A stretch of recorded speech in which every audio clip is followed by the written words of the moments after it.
Hey guys, MegaManNG here, and it's time now for another TMNT quick episode review. This week we're talking about Broken Foot, the episode that just came today. So here's the deal, I'm going to be explaining the plot as well as what I liked and disliked about it, and anything else that comes to mind. So let's begin. Taking place after the events of last week's episode, Karai is still fixated on stopping the Shredder's organization, and has been going after different areas to cripple him. Unfortunately, Leonardo gets himself involved, and things become more serious when one of the turtles ends up getting injured. Yeah, you can probably guess who that is. With Karai about to plan a new operation, is Leo willing to put his family aside to complete the mission, or will Leo decide to get some added help to the mix? Not much of a summary, but yeah, this is basically the whole point. The whole episode centers on Leo and Karai, but for two very different reasons. For Leo, the reason is that he wants to make sure Karai doesn't do anything rash, which is why he accompanied her on these missions, alongside Shinigami. And as for Karai, revenge against the Shredder, and to repent for all the misdeeds she had done while serving the Shredder. It's sort of like a two-handed sword, like a double-edged sword. And I really did enjoy this episode, by the way. This week's episode was pretty spot on, but it also details how revenge can end up destroying everything around them.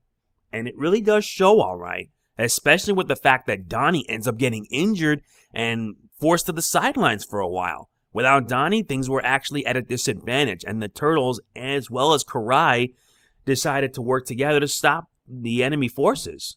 It was something. And yes, Tiger Claw makes another appearance yet again, but this time he brings in Bebop and Rocksteady, since last week's Villains of the Week failed.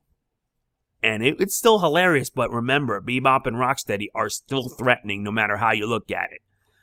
Yeah, there were a lot of funny moments there, like for example, Rocksteady being a dumb idiot destroying several footbots, Karai, trying to survive against Tiger Claw, you name it. There were some funny bits, especially with Mikey and the ice cream cat. It was funny too, especially at the beginning. But there was a ton of action. Not to mention, the picture that you're seeing right now, it is of Leo in his battle outfit. That outfit is a nod to Dark Leo from the IDW comics. Pretty clever that they decided to pull it for his battle gear. Very clever. And it all leads to an intense final battle, which was truly satisfying. But it also reminds us that revenge can consume. Revenge can, destroy. And Karai is so fixated on that revenge that she's willing to do whatever it takes. She decided by episode's end that enough was enough, and she would no longer be going after, factories and whatnot. But she decides to take matters in her own hands, and that's taking down Shredder herself. The only thing I have to wonder is this. What are you thinking, Karai? Seriously, what are you thinking? If you're going to be going after the Shredder, you know it's going to end up getting worse. It's going to end up being worse. And Leo should also take some responsibility too. Because remember, revenge is the most worthless of causes.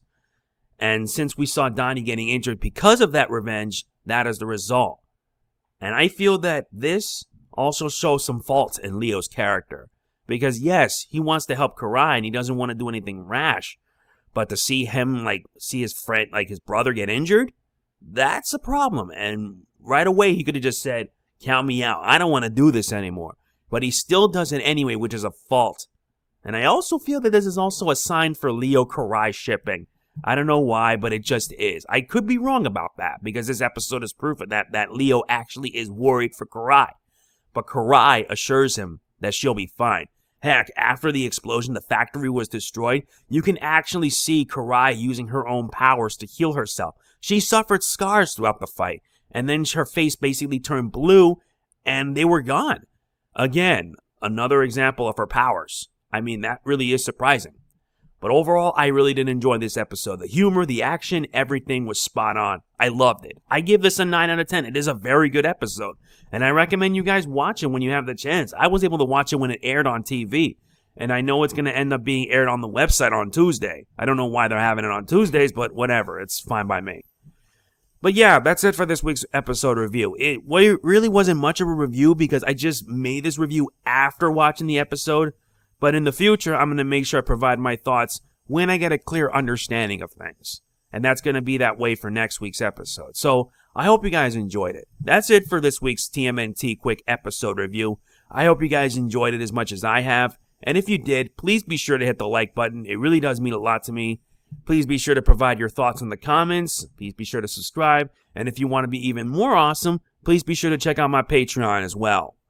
And next week, we're going to be talking about the episode, The Insecta Trifecta. Yeah, we're going to be dealing with the likes of Baxter Stockman. See you then. This is Mega Man NG signing off. Peace out. See you next week. Booyakasha!